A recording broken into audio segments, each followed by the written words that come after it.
Thank you. We can also tell you that investigators were on the scene for hours, like she mentioned. Even Chopper 9, the only local helicopter getting you breaking news first, spotted some crews still there by the time the sun came up.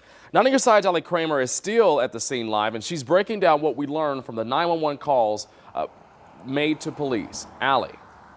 And Ryan, that 911 call initially made just before 10 o'clock last night is just gut-wrenching. We've learned that it was a man who came home to find his wife and 3 family members dead inside that apartment. He was screaming for help so loudly that some of the neighbors actually called for help as well. And right now you can see investigators are still here on the scene, entering now the 15th hour of this investigation. The crime scene tape still just such a shocking sight for some of the neighbors that live out here.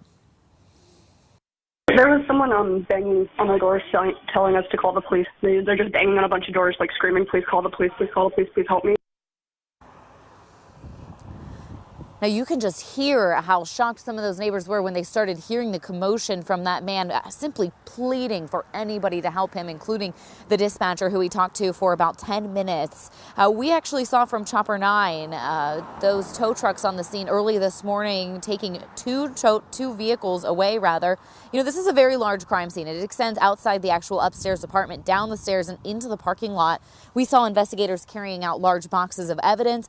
2 coroner's vans spent the hours at the scene this morning. Officials working, of course, to identify the victims. Those autopsies are still pending. Now, the chief says he believes this is an isolated incident, and he does not believe that there is any danger to the community. But he said that the folks who live here in this massive apartment complex will absolutely notice an increased presence from his police officers.